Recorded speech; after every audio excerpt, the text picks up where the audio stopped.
Right. So let's dive into the first question. How long have you been in real estate now? Sorry, I was trying to fix my camera, so I'm all over the place. Okay, so I've been in real estate for 3 years. Been doing this full time. Okay, so been in one company for the whole 3 years, and that's pretty much that's pretty much my term. And you're doing real estate too, right? Yeah, I'm about 7, 8 months in. Yeah. Oh, so you're still relatively new, I Yeah, guess I'm you'd have to still say, a rookie, still a rookie. getting your What feet wet. right. What made you get into real estate? All right, so that's actually an interesting question because before real estate, I was doing physical therapy.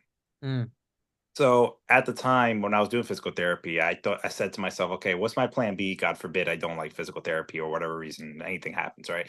So I've always had a business mindset because of my parents. My mom's was a district manager for restaurants. My dad was working as a general manager for restaurants. So I always had like that business mindset in my head. So because of that, I decided, okay, if I don't get into BT, I'm going to do something business related. So I looked into so many different sales jobs and everything, and I realized, okay, I've always been a fan of real estate, so why not do something in real estate? And then my plan B was to get a license in real estate, which I ended up doing. So I had my license in real estate while I was going to physical therapy school. So the funny thing is, like, I'll go in physical therapy classes. I'm in the graduate program, I'm massaging people, and I'm having phone calls working at the same time. And my classmates are looking at me like, Christian, what's going on here? Why are you like taking phone calls in real estate? You're a physical therapist, don't do this. And then I kind of like, we joked around with it. There were times where I really was working real estate while I was in school. So through that whole transition time, I was like, you know what? I'm gonna go into a real estate and not do physical therapy because I realized I like real estate more than physical therapy. And that mm, was actually during the pandemic time. So out of all the times to make a transition, right? So everything was all virtual. It just you're not really getting that full real estate experience when you're making that transition during the pandemic. right. But it was, you know what? But all that craziness, it was worth it because the company I did join helped me a lot through the whole virtual part of it. So Mm, it made the transition much easier than most brokerages where you have to go to a brick and mortar office, which, most places were closed during that time. So wasn't as bad as a lot of people may think it was, just because the company helped a lot with that transition. So, that's how I got into real estate. And then ever since then, I loved it because I got my first sale that first year. yeah. And then it just started building, it just, then you get that momentum and then you just want to keep doing more and then finding more ways to get more clients and, Yeah. branding and all that stuff. So that's how I got into it, and that's all I do full time. Yeah, it has a snowball effect. And I heard that during the pandemic, houses were flying during the pandemic. Oh yeah, the interest rates were very low at the time. Actually, my parents bought a house. Uh, they got it for I want to say it was 2.5% interest rate, dude. It's Wow. like insane. I know. Wow. And just, and the house was like 560 at the time. So they got not just a low interest rate, but the house was still priced at a like low market value price. So that benefited them twofold because then the pandemic affected a lot with the sale prices. So it was kind of like right in that sweet spot just before the pandemic started, like shooting the prices.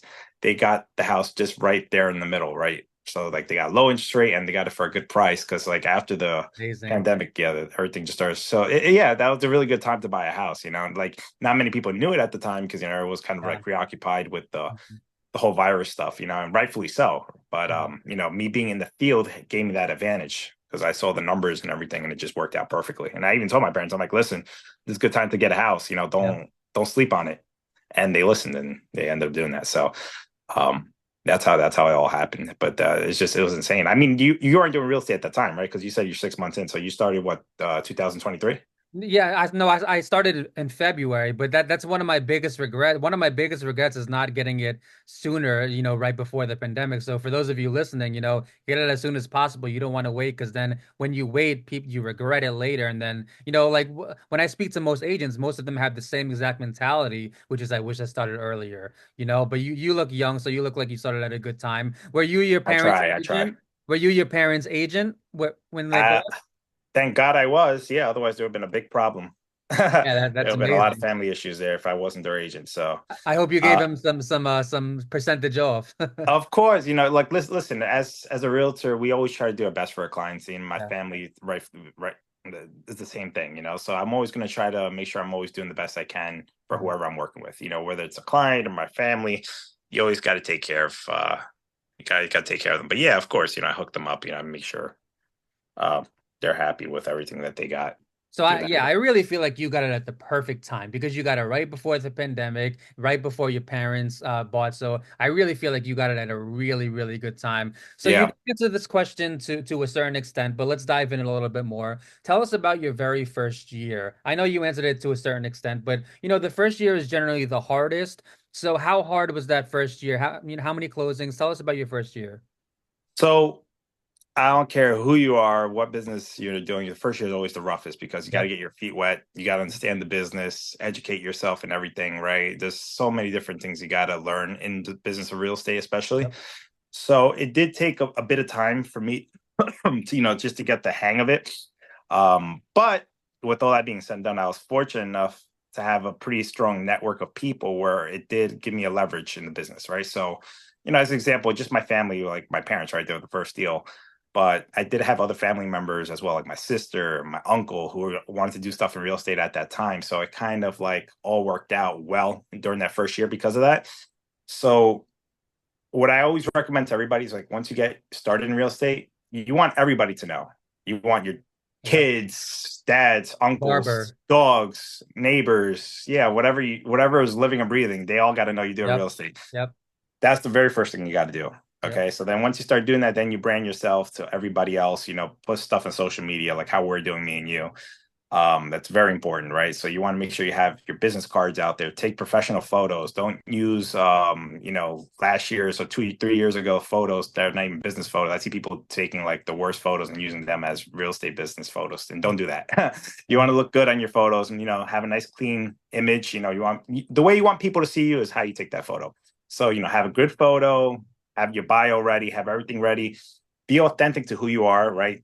I always say that too, because in real estate, a lot of agents get caught up with the whole commission breath thing where it's like, okay, I want sales, so I want to write about how I can just be like an agent and like agent this, agent that. No, people want to know who you are, right? They don't care how you are as an agent all the time.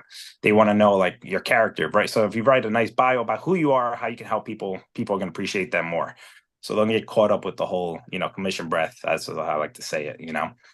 All right, so you do that, you get yourself rolling, start talking to people, let everybody know your spheres of influence, then that's pretty much the best way to start. And then from there on, you find out what you like to do in real estate, like how you like to prospect, do you like to cold call, do you like to door knock? Mhm. Do you like to market social media marketing, right? Do you like to do that? Do you like to run ads? Everyone has different skill sets, right? Yep. Sometimes it's good to even just know a little bit of everything just so you know what you like. That's what Mhm. I did. And yeah, I stick to a lot of like marketing on my end, right? I like to do marketing. Same. And I like to call too. Initially, that was actually my first way of getting business, but now, depending what state you are, some people are restricted to cold calling because of state laws. So, it's a matter of just making sure you're doing things that are also tied into the state laws and you're doing things ethically. You're not, doing the wrong thing. So, it's a mix of everything. So that's why I like real estate because you can do a lot of different things to get business. Yeah, so you brought up a few good points, a few really good points. The first one was you have to be as high key as possible. Everybody at your barber, every single person has to know you're a real estate agent. For those of you 100%. listening, you have to throw that whole low key out the window, that whole low key mentality. You have to be as high key as possible. Everyone has, people that I went to church with as a kid when I was 10, they know I'm a realtor. So Oh, everyone, yeah. that was a good point. Another good point that you brought up was the experimenting. You have to experiment, cold call, door knock, make ads, this and that. You got to experiment, especially your first year, especially. So Christian, walk us through a normal day in your shoes. What time do you get up? Coffee or tea? How many coffees? What kind? Tell us, walk us through a normal day. I'm trying to limit my coffee count, to be honest with you. I try to do it to I have a couple coffees right there. I try to do at least one a day just because it gets me going, rolling. Everyone has I know people who take like 9 cups of coffee. I don't know how they do it. I'll be in the bathroom all day if I do that. So so 1 cup is good for me just to get it rolling. But I try to get up around 7 o'clock. I know people get up around 5, 6, stuff like that. But for me, waking up at 7 is good because I'm a late owl. Like I'll sleep like around 12. It's a good time. So Seven's a good time. yeah, so that's the time I would wake up. I have to do all my early preps. I do a lot of good like habits. So I can do meditation. Sometimes I take a cold shower. I keep my mind right. Watch some videos in the morning. to get me like motivated going. Hmm. And then from there, I have a quick coffee, breakfast, and then I start rolling with through my day, whether it's setting appointments, follow-ups, prospecting, marketing, shooting videos, all that stuff. I have an agenda how I keep it through the week. I use Google Calendar, which I highly recommend to those out there who are not using a calendar right now. You use a calendar, and I highly recommend Google Calendar just because you can put different colors on what you wanted to identify, like your scheduled tasks to do for the day. Right. And it sends you reminders to your phone, which helps a lot for me as well. So that's what I use, and yeah, that's pretty much how it works for me. I try to limit my work days so I'm not too over worked. Sometimes that can happen too with real estate because Yep. it's not a 9 to 5. Yep. So I try to keep my business hours through a certain time frame through the day. Usually I'm working around 6 days a week, right? Sometimes it could be 5, but it all depends on how busy I get, right, with my clientele and everything. That plays a factor as well. So yeah, so that's typically how it is with my work day, work week. It does vary case by case depending on how many clients I'm working with. I try to work with a handful at a time just so I can stay focused on the ones I'm working with. But yeah, that's pretty much how it is with me.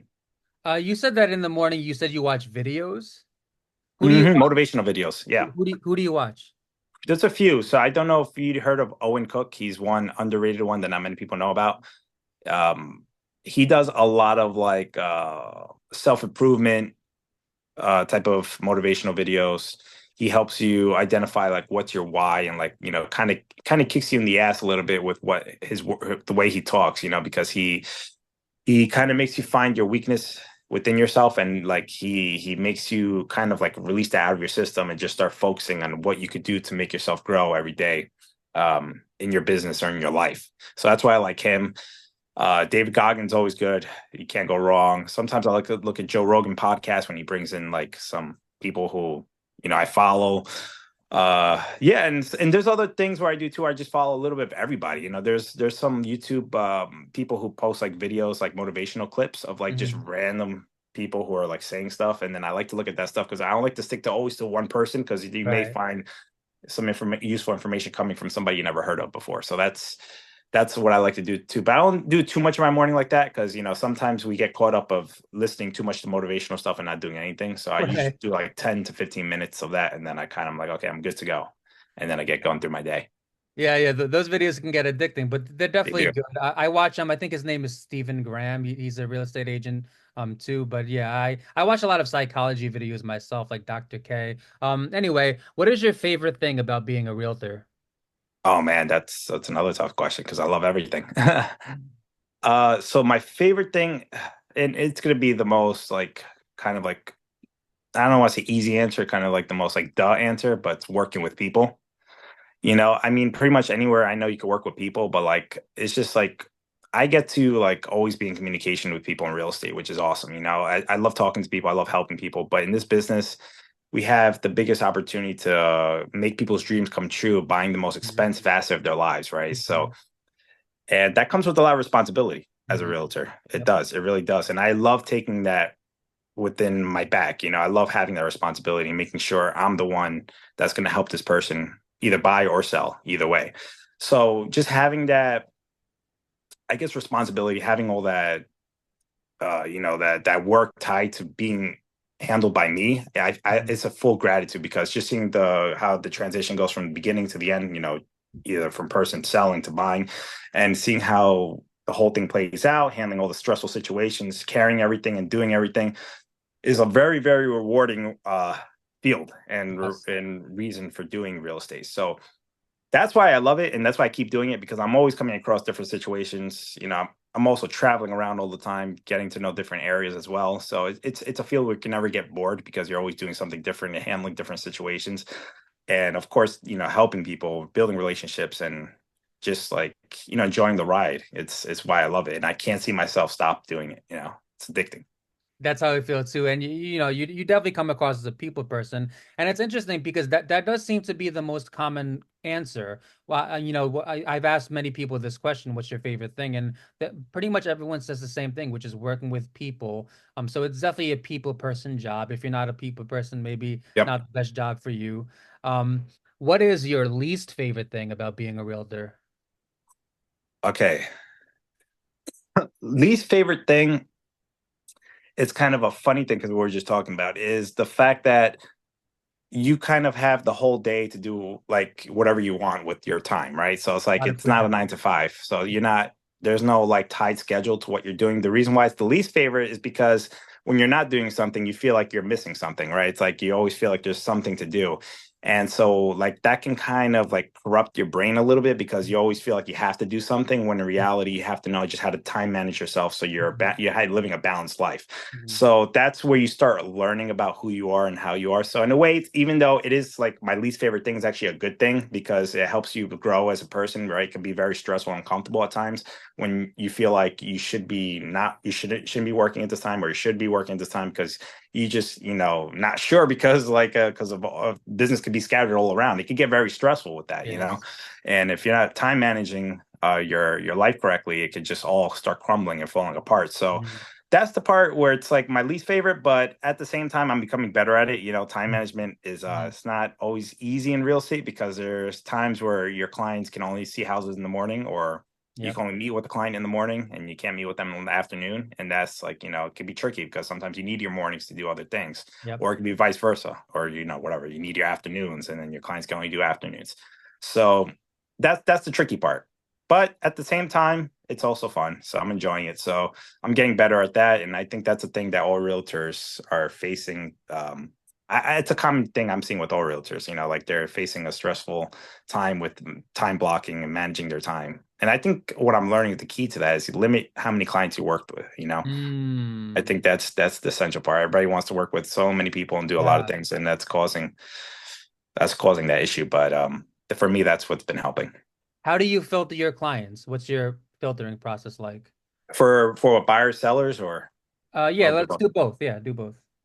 Okay, so for buyers, I always like to speak with them and see what their motive is and see how motivated they are prior to working with them, because I think that's key. If the buyer's not really motivated to buy a house, I tell them, listen, I don't want to waste your time showing you houses and then you end up not going with anything. Like I let them know, because it's key to know that they're not just window shopping. They're actually Yep. really motivated to get a house. A lot of window That's shoppers out there. There's a lot of window shoppers out Yeah. there. Yeah. So, in order to help alleviate that, I also try to get the pre-approval done early, just so that they know they can qualify for a house, right? You don't want to waste hours looking at a house and then realizing they can't even qualify. So that's another thing I do for the buyers. And there's a whole screening check process. I ask them questions just to see where they're at with everything. And then once that's all set and I know they're good to go, I work with them.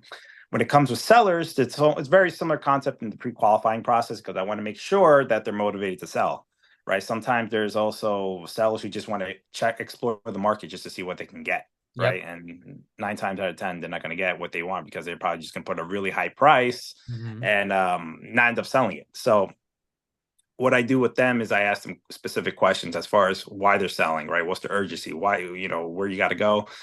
What are you looking for as far as like numbers? And then when we start talking, and then prior to all that, I have all those questions checklists all set. And then once I know they're motivated to sell, I'll meet with them in the house and we'll have a conversation. And then it'll usually end up working well from there because I know they're motivated. Yeah, it's interesting because, at me in my first year, I'm kind of at this point where I just try to work with as many people as possible. And, some people do say, like, Christian, you got to filter, you got to filter. But, I feel like in the first year, you kind of just got to be like, you take what you can get. You know what I'm Take saying? what you can get. Yeah, I hear you 100%. And listen, there's it's a little bit of like, you gotta be careful because it's a little bit of both. I think you gotta talk to as many people as you can, but you also got to make sure you're not wasting your time, Yeah. So Yeah. so you still should pre-qualify, Mhm. just so you're not wasting your time too, because Yep. then with that extra time, you could probably be getting more qualified business, Right. through that time that you're wasting with people who are unqualified. So, yeah, especially that you're starting out, I get it. I think the mindset should be when you're starting out, try to prospect as much as you can get, Yep. but try to still qualify correctly. So it's like, maybe since now like you're starting out, you have all the time, you have more time than most other agents do. Yep. You use that time to prospect, and go ham on it, like Yep. prospect heavy. And then, when you're trying to talk to clients, get better, you're qualifying. It's good to take some time. I know some people like what they start feeling like they can't do that because they don't know how to qualify or maybe not qualify correctly. So then Yep. they're going to try to just to work with everybody. So that's a common thing I've noticed too. So you still have to get better at qualifying with Yep. I'm just speaking to every agent. I'm not talking about to you specifically, Right. just in every. The key is to get better at qualifying, and then eventually you're going to start getting that business that you want. Do you have like a loan officer that you kick your clients to, like, hey, like a specified loan officer? I have a few of them. Yeah, I like to recommend a few. I don't like to give business just to one person particularly, just because I like to keep a rotation for people and give people options. I think the key is options, right? So Yeah. that's another thing I like to always present to clients. How can I give them an option for everything? So especially when it comes to lenders, I like to throw in different lenders because some personalities mesh well better together. There's That's a certain, good point. the disc model. I don't know if you ever heard of the DICK, Talk about it. DIC. Yeah. Yeah, talk about it. So this model, what that essentially is in a short summary, different personalities mesh with different boxes. You have the D personality, like the dominant person, the person who likes the numbers straight, cut through the point type of person. You have the I, which is like the influential type of person. The person likes to talk, like build up relationship with somebody, kind of like how we're doing right here. Then you have like the C, which is I forgot the whole. I think it was called compliment. I don't remember the word exactly, but I remember the C is more of like somebody who likes to be like friendly, who likes to kind of like take orders from someone who likes to like, like for example, like a nurse or like someone who likes to like work hard and like so Caring? like they would appreciate someone type that with a personality like that. What is it? Caring? It could be caring. I don't remember. There's a word for it. Totally forgot, but I know what personality matches with it. I forgot the name. I think Tony Robbins has the disc model on his website. You can check it out. And then I think I was missing one. And then the other one's the S. S. Yes, the S. Okay, so the S is actually the one I just said with the friendly and everything. That's the S. So the C is actually the analytical person. So that's a person where they like to hear numbers, stats, and all that stuff. Calculating? It could be calculating. Yeah, you can put it as calculating. I think it was a different one, but you could put it as calculating. And then S is the one that's Submissive, maybe? submissive. Yeah, there you go. There you go. Was that Yeah, it? I mean, it may not be that, but that's perfect because like as long as you kind of put the personality into the box, that's the most Mhm. important part. So then you know what you're dealing with right away. So that helped me a lot too. Like identifying what kind of personality I'm talking to. So when I'm on the phone with somebody, I'm like, okay, I'm dealing with a high D personality. I know I have to be straight to the point and not waste their time, talk Yep. too much. Mhm. So just go right into it. So that helps too when it Yeah, I've comes never heard to. of the disc model, but I want to go back to something you said before earlier, about freedom, how we have so much freedom. Freedom is actually my favorite part of the job because I was a school safety officer for 10 years. So I love that flexibility and freedom, but you brought up a good point. You have to be really good at time management because otherwise, Yeah, it's either going to hurt you or it's going to help you. And you have to be good 100%. at time management. So if you're not good at time management, try to get good at that before you get into real estate. Christian, what do you think about teams? Have you ever been in a team? Yeah, I'm actually part of a team right now. We're called North Star. Awesome team, by the way. Not trying to like sponsor or like Uh, it's okay. tell people to come in there, but they're a great team. So yeah, I am part of a team, but I do recommend teams, especially for agents who are starting out. I know a lot of people want to be solo because they want to make more money right away.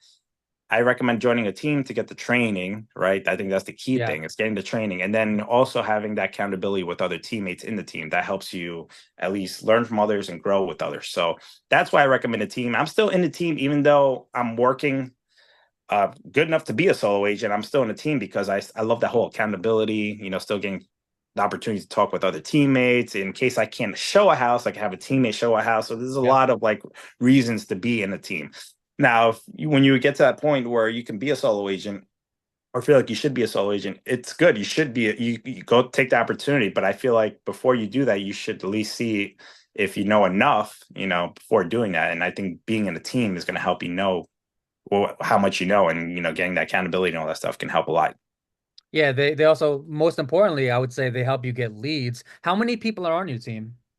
I think we're about like 6 people, if I'm not mistaken, right now. We're about like So how yeah, does it work? Do you all split all commissions? How does that work? so in most teams, how it normally works is you have the team leader, and he would determine how the splits are within the team, and he would obviously each team goes through their own negotiations and how they want to distribute that. Some teams, really, not all the teams are built the same. I realize that too. Some Yeah. teams they give leads, some teams they don't. Mhm. But for me, the most important thing was the training. That's why I'm in the team I'm in right now. My mentor, my team leader, he's awesome, one of the best. He's the reason why I joined the company too. He was part of all that. So that played a big role. So I think if you're going to be joining a team, yeah, leads are great, right? But leads don't mean nothing if you're not getting the right training, if you don't know what Mm. you're doing with the leads. So that's why I say the training and the mentorship is key when it comes to joining a team. Are you still at the point where you need training? No, not at all. It's now I'm taking advantage of the whole accountability, having people help me in case I can't do a showing. My splits are really good in the team too, so it's really almost illogical for me to leave because of the benefits I'm still getting from it are enough to help support my business and to keep it growing. Eventually down the line, I would love to have my own team. That's Yeah. kind of where my vision is going. But right now, I can't complain. I love where everything's at right now, so it's fun. Yeah, being a team leader, it sounds great to me as well. Christian, do you do commercial real estate as well? No, I haven't, but I would love to learn about it because it could be something fun or worth it. I heard those are more like number driven than it is like relationship building. I don't know if Yeah. have you done commercial? You know anything about it? Not yet. I heard it's very political.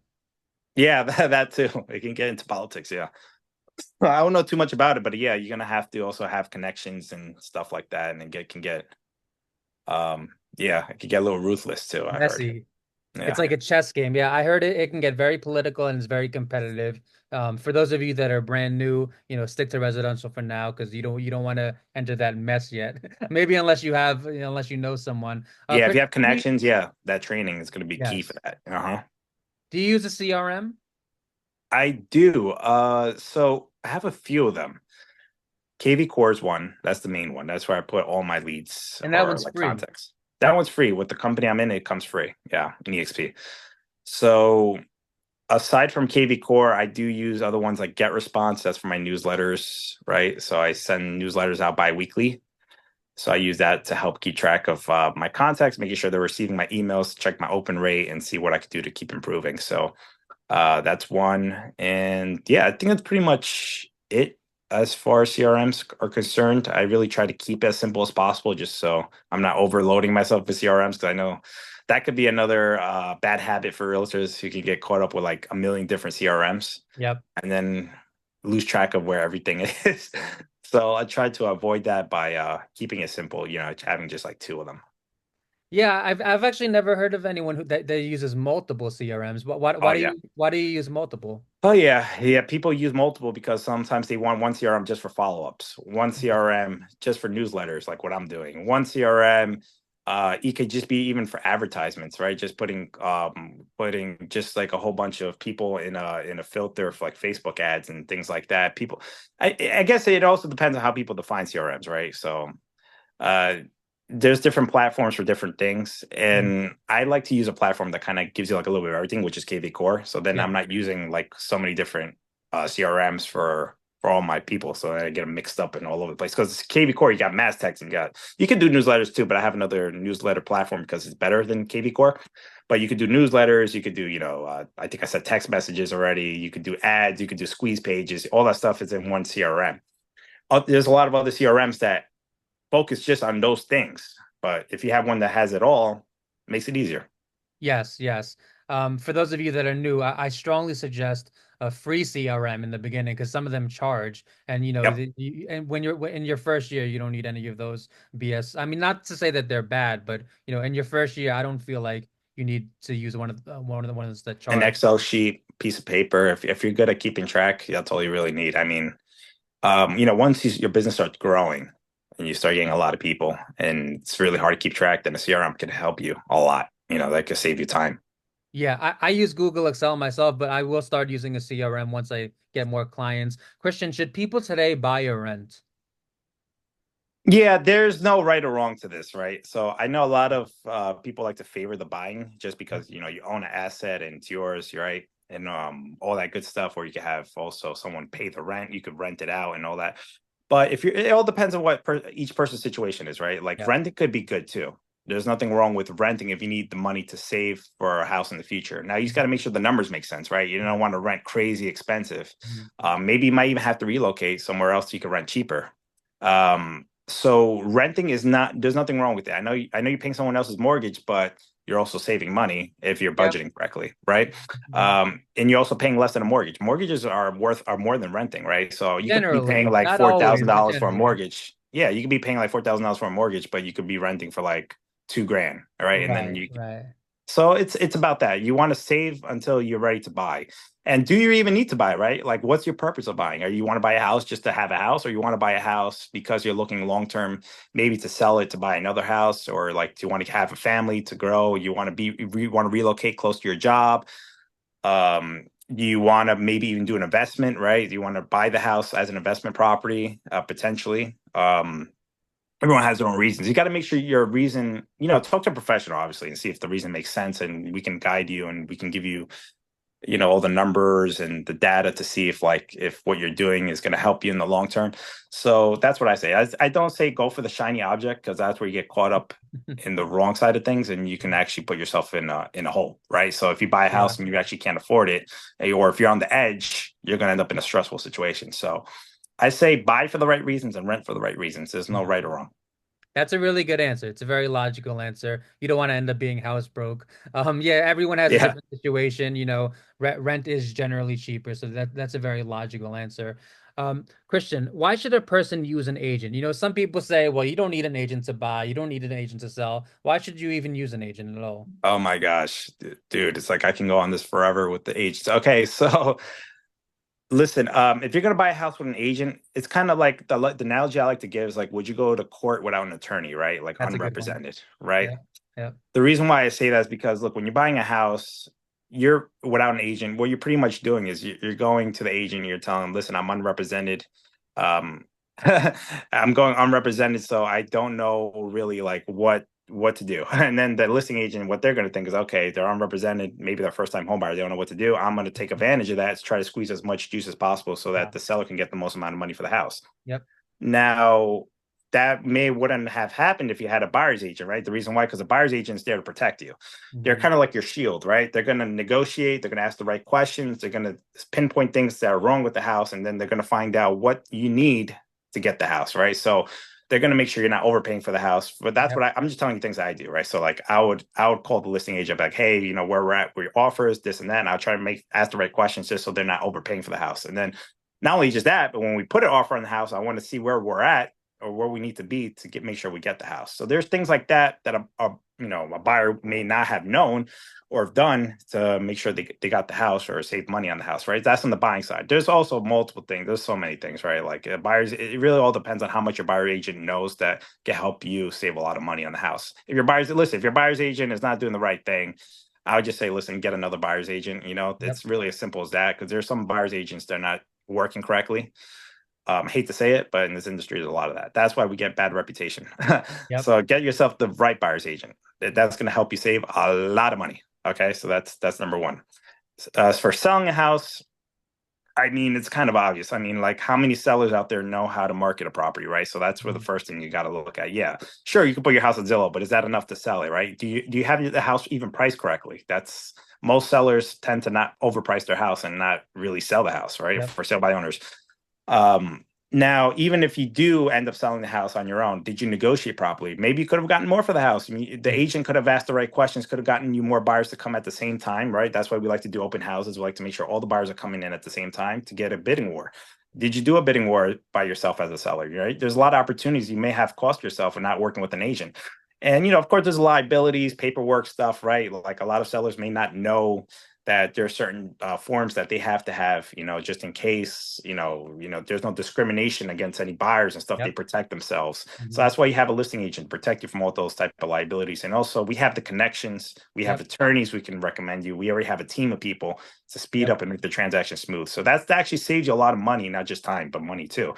So in both ends, you're saving money, saving time, and yeah, it's really the best thing you could do if you're especially the most expensive asset of your life. Why not have somebody help you with that? I think a lot of people just fear that they're going to be working with the wrong person, and there's not a lot of help out there because they're probably thinking that a lot of people are not working properly as realtors. But the thing is, you got to interview realtors. You got to take your time with it. I think don't just go with the first person. yep, Maybe interview like 3 realtors, 4 realtors, and then yeah, see who's yeah. the best fit for you. I think that's a tip I can give you if you're fearful of like realtors either screwing you over or not finding the right one for you. Yeah, that's a great response, man. I think the lawyer comparison is very true because we basically are your lawyers for a few months, you know, and we also have access to MLS, so that's another thing. And I also wanted to add that, you know, sometimes we pay for things. For example, we pay for photographers, right? So it's like you're gonna pay anyway. If you don't use us, then you might pay for a photographer. But Right. we pay for a lot of things. You know, we pay for the for sale signs. We pay for it all. So, you know, it's not necessarily saving you money, but that was a really articulate answer you gave, Christian. Yeah, for sure. For sure. Do you view other realtors as competition? No, some actually it's a hit or miss depending on what situation we're in. Okay, so if there's a listing, and I know that I'm against other realtors, of course it's going to be competition, right? It's really no way other way around it. You know, there are going to be other people who you have to necessarily compete with, but they're Yep. also your colleagues. So I'm not going to be like, listen, I'm not going to put like caution tape in front of the house to say, hey, you can't come into the house because I'm trying to get the listing. I'm going to do what I need to do to get the listing, right? So I'm not worried about what everybody else is doing. I'm going to always just focus on what I'm doing to get the listing. But I am aware there's competition. I need to know what everybody else is doing Mhm. so that I'm either ahead of the game or know where everybody else is, right? And I'm always trying to do better, right? So like if I know what my competition is doing, I know what everybody else is doing, I'm always going to try to maximize and try to see what I can do either differently or better than what they're doing so that I'm giving the best service for my client. All right. So I think that's key when it comes to everybody when you're listing a house. It goes the same way as a buyer's agent as well, right? So I need to know what the best buyer's agents are doing. What could I do that's maybe I'm not that they're doing that I'm not doing. Yep. So that's always like just a way of improvement. So maybe you want to call it competition, want to call it something else. And if you want to call that competition, and that yes, there is competition in that way, but it's all friendly competition, right? We always want to be better, Sometimes. grow. Yeah. I mean, like it could get a little dicey Yeah. if another agent knows who they're up against. Yep. Some agent, I've heard of some stories, but yeah. Listen, there's competition as us as realtors because there's always other agents trying to get a listing or another buyer's agents trying to work with the same buyer. But you want to do your part, do your due diligence, and make sure you're doing the best thing you can for that client, and see what everybody else is doing. Maybe there's something that you can learn from another agent, right? A thing you can even do is talk to the client, be like, hey, why didn't I get your business? Why did the other realtor get your business, not me, right? So then you can get that feedback and use that to help grow your business. Definitely. Really quick question. Do you have any tips for new agents? Pretty much everything we've been talking about is going to be good. I think the main thing is for new agents is look at it as long haul, real estate as a long haul, right? You may start as a part-time agent or a full-time, in this business. If you're going to be starting, just make sure you have that vision that this is going to take a bit of time to get going, right? I don't expect to sell your first house the first day. Yep. You could get lucky and you could get that one person, but you got to look at real estate as a long haul thing. But once you start getting business, it's going to start snowballing. So you got to Yep. be patient, be persistent, and consistent. So that's what's going to help you a lot in this business. Take your time with it, but at the same time be aggressive. Like, Yep. you're gonna get business, but you really, really have to be consistent and just, go with the mindset it's gonna be a long haul thing, but it's gonna work out. So you gotta keep that inside of yourself at all times. Even have like a vision board that could help. A vision board's actually really good and then when you're starting out. So have that vision and keep that all in mind when you're starting out. And Christian, where can people find you? So there's multiple ways to find me. You can find me through Instagram. You can put Christian Velez underscore. That's how you find me on Instagram. You can even just Google my name, Christian Velez Realtor. I'll come up there in Google and you